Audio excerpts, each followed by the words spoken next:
আইনের শাসন প্রতিষ্ঠায় স্বতন্ত্র বিচার বিভাগীয় সচিবালয়ের প্রাসঙ্গিকতা ও করণীয় নিয়ে রংপুরে সেমিনারের আয়োজন করে আইনজীবী সমিতি।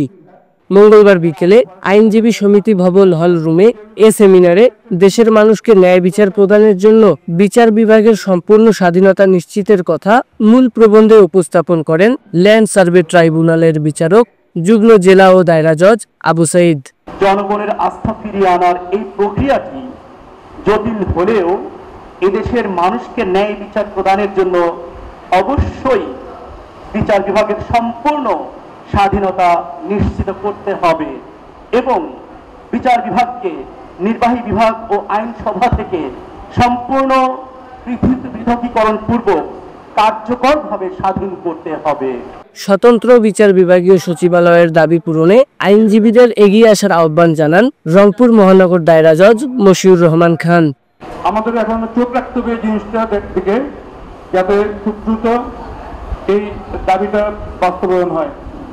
আপনারা সবসময় সহযোগিতা করে আসছেন, আশা করি সামনেও ইনশাল্লাহ আপনারা সহযোগিতা করবেন। আমরা আশা করি যে খুব দ্রুতই আমরা পৃথক সচিবালয় পাবো। সদস্য সরকারও এই বিষয়ে সজাগ আছেন, তারাও কাজ করে যাচ্ছেন। নির্বাহী বিভাগের প্রভাবমুক্ত বিচার বিভাগ প্রতিষ্ঠা হলে ন্যায় বিচার নিশ্চিত হবে বলে জানান সেমিনারের প্রধান অতিথি সিনিয়র জেলা ও দায়রা জজ ফজলে খোদা মোহাম্মদ নাজির। তাতে আমাদের যেন ভবিষ্যতে বিভাগ না আসে, আমরা যেন ন্যায় বিচার পাই, সেটা নিশ্চয়তার জন্য আমাদের বিভাগ সচিবালয় সহ আমাদের বিচার বিভাগের স্বাধীনতা প্রয়োজন। আমি সারা বাংলাদেশের আইনজীবী সমিতির লিডারশিপ নেওয়ার জন্য অনুরোধ করছি যে তাদের নেতৃত্বে আরো 64 জেলায় এই ধরনের সেমিনার অনুষ্ঠিত হোক। রংপুর আইনজীবী সমিতির সভাপতি অ্যাডভোকেট শাহিদ কামাল ইবনে খতিবের সভাপতিত্বে সেমিনারে আইনজীবী ও বিচারক বৃন্দ বিচার বিভাগের উন্নয়নে নানা সুপারিশ তুলে ধরেন।